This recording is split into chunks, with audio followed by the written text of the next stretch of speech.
देखिए अब विद्युत ऊर्जा क्या होती है यानी इलेक्ट्रिकल एनर्जी क्या होता है। अब थोड़ा सा आवाज़ आ सकता है आपको, थोड़ा हम पंखा चालू किए, गर्मी ज़्यादा हो रहा था। देखिए विद्युत ऊर्जा यानी इलेक्ट्रिकल एनर्जी। अभी हम आपको बताए हैं कि चालक में क्या होते हैं बाबू, मुक्त इलेक्ट्रॉन यानी आवारा इलेक्ट्रॉन होते हैं सब, और परमाणु होता है ठीक। अब ये इलेक्ट्रॉन जो होते हैं, आवारा इलेक्ट्रॉन जो होते हैं, ये बहुत आवारा होते हैं सब। जब बैटरी से एनर्जी लेंगे सब ना, मान लीजिए इस तार को बैटरी से जोड़ दिए, जैसे जोड़ेंगे ये इलेक्ट्रॉन एक दिशा में गति करने लगेंगे, है कि नहीं, इधर गति करने लगेंगे। लेकिन गति करते हुए भी ये टकराते हुए चलते हैं। ये आवारा जो हैं सब इलेक्ट्रॉन, ये हरदम टकराते हुए चलते हैं, इधर उधर टकराएंगे, कभी इस परमाणु से कभी उस परमाणु से, मतलब टकराते हुए ही चलेंगे।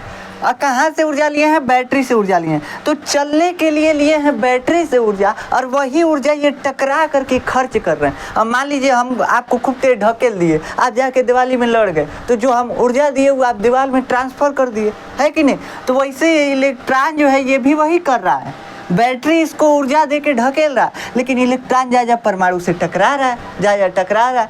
तो जो बैटरी ऊर्जा दी है वही इलेक्ट्रॉन परमाणुओं से टकरा करके खोता है, और यही ऊर्जा क्या कहलाती है, विद्युत ऊर्जा यानी इलेक्ट्रिकल एनर्जी। तो आप क्या लिखेंगे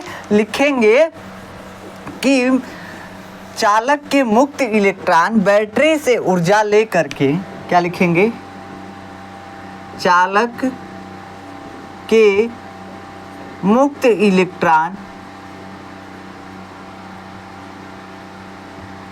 बैटरी से ऊर्जा लेकर के, बैटरी से ऊर्जा लेकर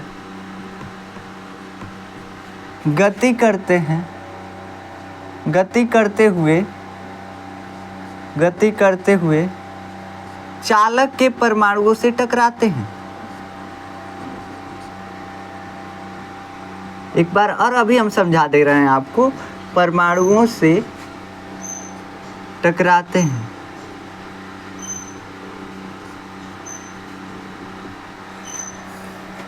ठीक, चालक के परमाणुओं से टकराते हैं और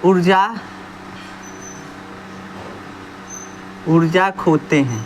खोने का मतलब खोते हैं, खोने का मतलब लूज करते हैं, खोते हैं। यही ऊर्जा विद्युत ऊर्जा कहलाती है। विद्युत ऊर्जा यानी इलेक्ट्रिकल एनर्जी कहलाती है।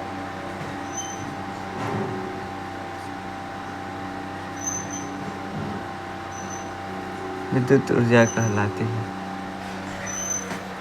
ठीक, ये हो गया आपका विद्युत ऊर्जा। ठीक, तो विद्युत ऊर्जा का मतलब कि देखिए अब चालक है, चालक में क्या होता है, परमाणुओं से कुछ इलेक्ट्रॉन निकल जाते हैं। चालक का मतलब धातु का कोई तार है, तो इस तार में परमाणुओं से कुछ इलेक्ट्रॉन निकले रहते हैं सर। लेकिन जब बैटरी से इस तार को कनेक्ट किया जाता है, जब बैटरी से किसी तार को जोड़ा जाएगा तो क्या बनेगा, ये बैटरी होगा, ये माइनस ये प्लस, इसमें करंट बहने लगेगा। करंट बहने का मतलब विद्युत धारा, और विद्युत धारा का मतलब इलेक्ट्रॉन गति करने लगेंगे। अब ये इलेक्ट्रॉन बैटरी से ऊर्जा लेकर के गति कर रहे हैं और कहीं कहीं परमाणुओं से टकरा जा रहे हैं, टकरा करके अपनी ऊर्जा खो दे रहे हैं। जो भी बैटरी इसमें दिया था इलेक्ट्रॉन को दौड़ने के लिए ऊर्जा, चलने के लिए जो ऊर्जा दिया था, वो परमाणु से टकरा करके ये लूज कर दे रहे हैं। वही ऊर्जा हम क्या कर रहे हैं कि जो ऊर्जा ये लूज कर रहे हैं, यही ऊर्जा विद्युत ऊर्जा है। जो खर्च कर रहे हैं वही ऊर्जा क्या है, विद्युत ऊर्जा है, यानी कि इलेक्ट्रिकल एनर्जी है। तो इलेक्ट्रिकल एनर्जी को ये इसी तरह से डिफाइन किया जाता है। अब देखिए इसका फार्मूला हम कैसे डिराइव करेंगे। हम पिछले चैप्टर में बाबू आपको पढ़ाए थे, अगर आपको याद है, याददाश्त आपका तेज है, वैसे तो सब कुछ याद रहता है, लेकिन क्या करेंगे कभी कभी वो याद आ जाती है तो दिक्कत हो जाता है। देखिए यहाँ पे W बराबर हम लिख सकते हैं V इंटू क्यू, लिख सकते हैं कि नहीं।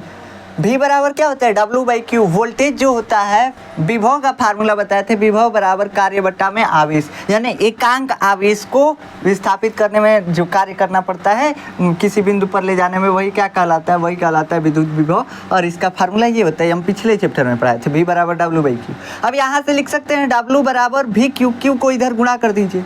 हमको मालूम है कि V बराबर क्या होता है, हमको एक फार्मूला अभी पढ़े हैं, R बराबर V बाई आई, पढ़े हैं कि नहीं। हम यहाँ से लिख सकते हैं V बराबर आई आर, लिख सकते हैं कि नहीं। तो यहाँ से आप लिख दीजिए W बराबर, एक फार्मूला तो ये बन गया कार्य का, ये यहाँ से लिख सकते हैं आई आर, और यहाँ पे क्या लिख सकते हैं Q, आई आर क्यू। अब आपको Q का भी फार्मूला मालूम है। Q बराबर क्या होता है, जैसे I बराबर क्या होता है, I बराबर होता है Q/T, अभी बताए हैं। यहाँ से लिख सकते हैं Q बराबर I × T, लिख सकते हैं कि नहीं। तो W बराबर हो गया IRQ, यहाँ से लिख सकते हैं, या लिख सकते हैं IR, और Q के जगह पे क्या लिख सकते हैं I × T। समझ में आ रहा है कि नहीं। V के जगह पे R का मान एक बार रखे, V के जगह पे V का मान एक बार रखे, एक बार Q के जगह पे Q का मान रखे। यहाँ से आप लिख सकते हैं I² RT, यहीं से आता है W बराबर I² RT, यही फार्मूला है I² RT। और ये भी फार्मूला आप नोट कर सकते हैं, W बराबर V × Q। यहाँ से भी आप W बराबर लिख सकते हैं V, और केवल Q का ये मान रखिए, Q का मान क्या है I × T। तो W बराबर यहाँ से क्या हो जाता है VIT। आपको बस यही दो फार्मूला याद रखना है, जिस पे हम स्टार बना रहे हैं VIT। वैसे आपको अगर ये याद है तो आप बना सकते हैं, और ये तो सबको लगभग याद होता है, कहाँ से कि हाई स्कूल में आप पढ़े होंगे। ठीक, हाई स्कूल में आप पढ़े होंगे, तो यहाँ से ये फार्मूला आप नोट कर सकते हैं।